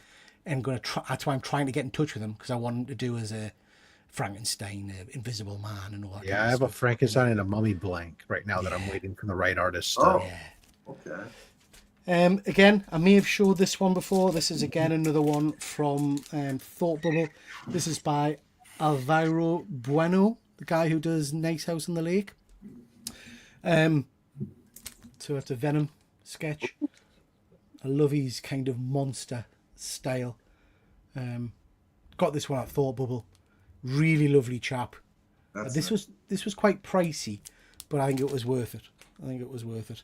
But yeah, lovely book. Wait, what do you define as quite pricey? That North or south of £300? Actually, I think because a company called, I don't know if you guys have heard of Scott's Collectibles. Yes. So they were kind of representing them. So they graded the book and everything for you. I think it was around about $250, but it was the first time I'd bought. This is my first real official sketch cover, so it felt pricey at the time. Yeah. But in reality, now it's I would pay more. It's pretty much right now. I mean, there's a big jump in the last 18 months. I mean, as artists have had to adjust to inflation and demand and everything else. So, but. Batman's just saying, I noticed that on his website, mate. He's not, again, I don't know why he keeps jumping around. Mike Perkins now it wants to go to now it wants to go to Jason, yeah. Mike Perkins not currently taking commissions. I noticed he's not doing that on his webpage, mate. I don't know. I think he's coming to Thought Bubble. I'm sure Tim Hobgoblin got him to do a sketch of Swamp Thing at Thought Bubble last year, so I'm hoping he's there again. Now, this is a chap. I saw this one on eBay. I don't know if he's done any other work in comics or anything like that. Guy called Greg Kirkpatrick. You know Greg? Yeah. I just spotted him on eBay and I thought, that can't be right. It was a stack of Mighty Thor books. Jane Foster Thor. I think I got about 5 issues of the kind of the first run of it. And there was a sketch cover by this guy in it for £35. And I thought, well, I'll have that. I cannot not have that. I just love it. So 35 quid for a nice sketch. So I jumped on that one. And then the last one is a recent pickup, which was directed to us by Jason, a guy called Des Taylor. He's got a great site called Des Pop Art. Does really interesting kind of DC bombshell covers and things. Got a load of Avengers. This was a black and white sketch, and I messaged him and said, could you slap a bit of colour on it for us? And he said, absolutely. This was, again, under £100. I got Flash, I got a Batman, and I got a Hawkeye. Nice. I want that. So again, just the colour work on it, the imagery. I love his kind of cartoon style, you know. So yeah, I just not quite sure why he's holding that one arrow that way. That's not. I was about to say that. In his mouth, I mean, how's he even? Oh, is it in his mouth? Okay. In his mouth. Oh, okay, yeah. I was trying to say, how the hell is he even holding it? Actually, but as somebody who taught archery, I'm just like trying to figure out how did it. I didn't realize you taught archery, Rob.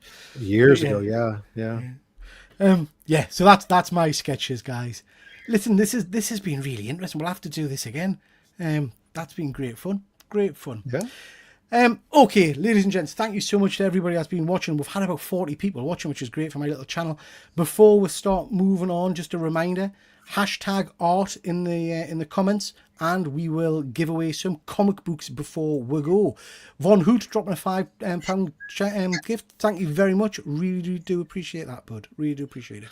Efren, what have you got coming up on your channel, mate? I was supposed to do Up on Comics this week, but I'm not. So I'm gonna try to do it in 2 weeks. It's gonna start mainly focusing a little bit more on San Diego Comic-Con is coming up next month. So I'll be doing some videos. You know, we usually go downtown beforehand, show what's going on, and maybe I'll go live. You know, when I'm at San Diego Comic-Con, you know, and just having fun with my videos. You know, good stuff. And hanging out with Peter as much as I can. Yeah. Good stuff. We've got a show on Tuesday, which I'll mention in a minute. Rob, what about over? I'm loving your slabs video line, mind. That's really good fun. I'm enjoying that. Yeah, so I mean, I still got the Monday mail call where I'll be unboxing stuff that comes in. Then Thursdays, I decide, I had to, believe it or not, after years of doing this, I just can't afford necessarily to keep ordering so much stuff that I got 2 days worth of unboxings constantly. So it was a nice break. Finally, a bunch of people had said that there was an interest in me going back through my slabs. And since I got 1,100 plus of them, it could take us a little bit, but so 12 slabs at a time. On Thursdays, we go through on only my slabs and take a look at some of the books that are in there right now. We've only in the 5th there's a sixth episode will be next week. So we're still very early, and most of them are kind of like in the order in which I collected them for the most part. So there's a lot of weird stuff from your early days, your early days of collecting books where you go, really? You thought that was a good idea to get that graded? But it's fun nonetheless. They still have the stories that mean something to me. So we'll do that. No only slabs next week because I'll be at Heroes Con. But we'll be back the following Saturday with Sal's Comic Corner. Of course, I also pop up on later on. I'll probably be on Spidey's channel tonight. Spidey's Outback, and on Fridays I'm usually hanging out with the low grades over on the low grades channel. Yeah, spot on. Lots going on. And Jason, how about yourself, mate? Have you got anything coming up? I posted a video for a signing I was part of. I was able to attend in my neighborhood with Lou Ferrigno. That was pretty cool. That I just posted today on YouTube. And then next week, Paul Pope is doing an art show in New York City, and it's opening, I want to say on Thursday, so I'll be there at the opening. I'll be checking that out, see if I can see him. And it's the same spot where they did Mike Mignola's show last year, right before New York Comic Con. And I just found out that they're supposed to be doing a new show at that same venue with Mike Mignola in 2026. So I'm going to do some video there, and then I'll probably post it the following week. So fantastic. I would see DJ Lynx's video for the. I did, yeah, it was really good. We got Lou Ferrigno to sign the Comics Curing Cancer art book with the Hulk on the cover, and we're going to have one copy of that available at Comics Curing Cancer. Nice. He's one of my bucket lists. I have to say, I'd love him to come over to the UK. He was meant to come a couple of years back, and he couldn't make it for some reason. Super nice. I've got a lovely UK edition photo cover of an old 80s Incredible Hulk magazine that I'm desperate to get him to sign in a luminous green. So yeah, I'd love to meet the guy. Phil's just saying, thanks for this, boys. It's convinced me to spend thousands of pounds on art and commissions. I'm doing the right thing. Yeah, absolutely are. I have to point out, guys, I get some interesting characters on my channel. This chap's always great. This is Starmer Sutra. This is our Prime Minister, Keir Starmer. So as soon as he turns up, we'll then get a flurry of other ex-Prime Ministers. So we've got Rishi's Math Club, and Liz Truss will pop up in a minute talking about pork. Oh, no, she was already there. Oh, she is. Have I missed Liz? Is she? She said this comic would really help promote her pork market. There we go. Tremendous. Okay. So on my channel, guys, just a little push. I have got memberships available on the channel now. Please do consider having a look at that. It all helps. Load of videos. Trademark infringing, are you, with the G-Force? Yeah, just a touch. The people want to call it. People. Chris Bell in the chat. Keep pushing. There you go. Keep pushing us to change the name to G-Spots.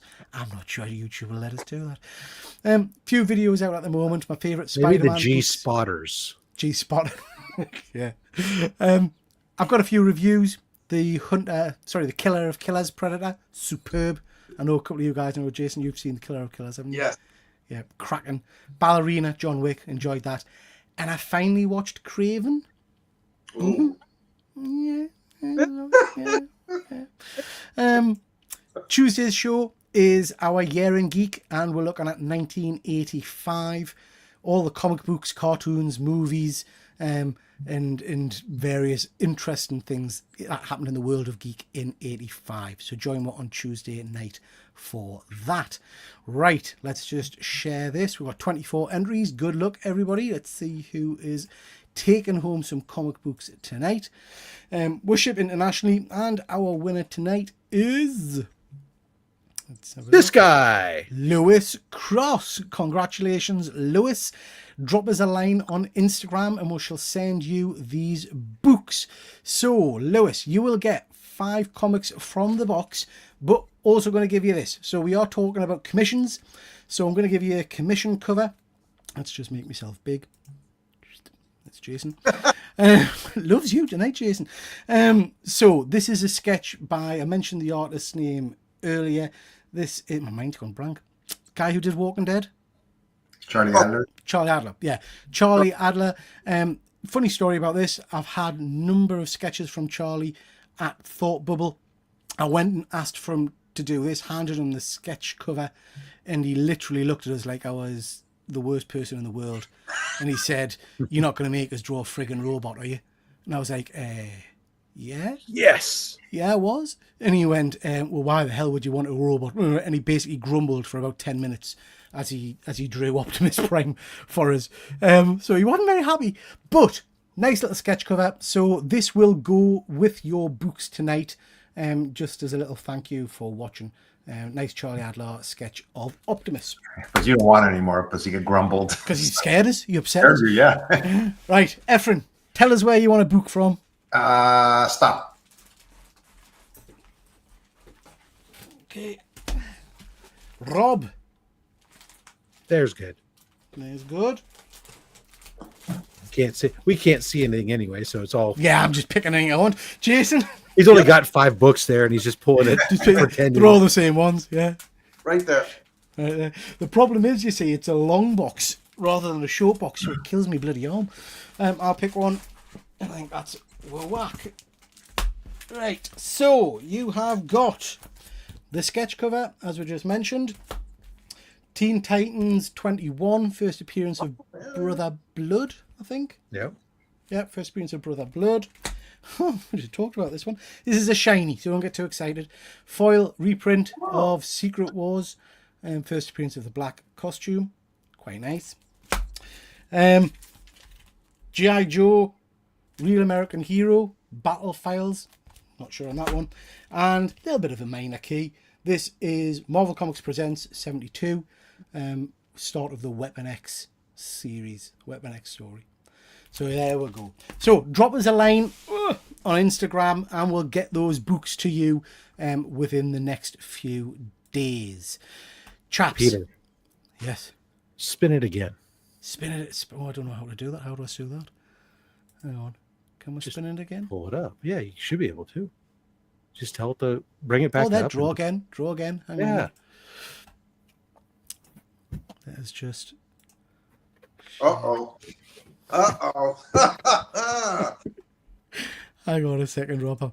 I'm trying to find the right button. There we go. Right. Oh, we're ready. We shall spin it again. I didn't realize you could draw it again, actually. That's nice and easy. Yeah, you can tell it to also eliminate the person who won the first time automatically. Ah, right. Very cool. Papa Papa Wheelie. Perfect. Tremendous. Tremendous. That's That's great. Papa Wheelie. It's nice for me. I only have to ship to the US on it. I was afraid I was going to be shipping to the UK here.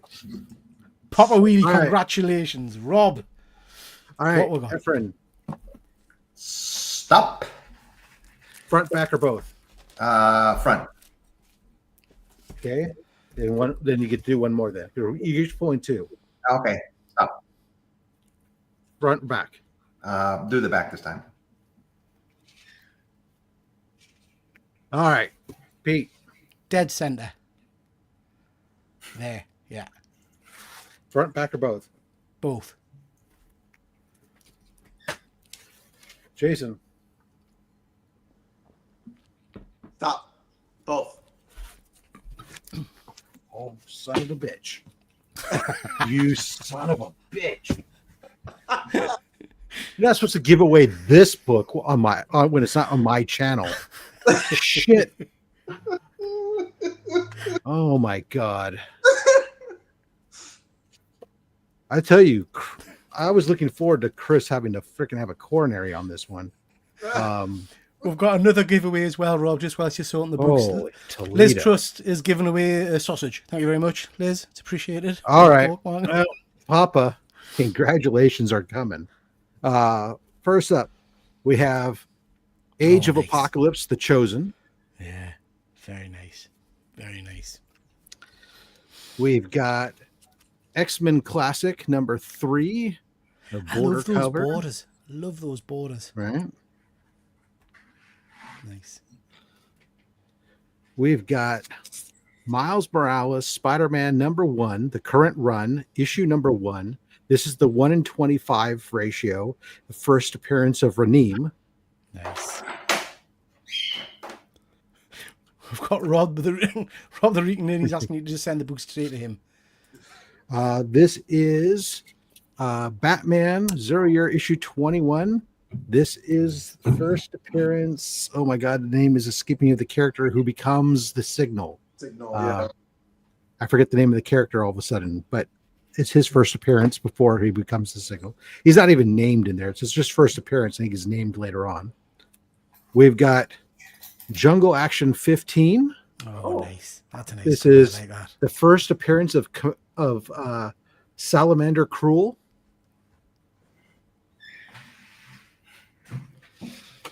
And Papa's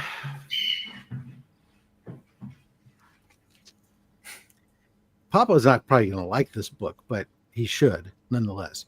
One of the greatest covers ever to, in my opinion, to make its way to Only Slabs. It's one of the ones that made me rush out and get mine. Chris go get his. Probably the greatest Aquaman cover of all times. Oh, lovely. Aquaman Oh, issue 42.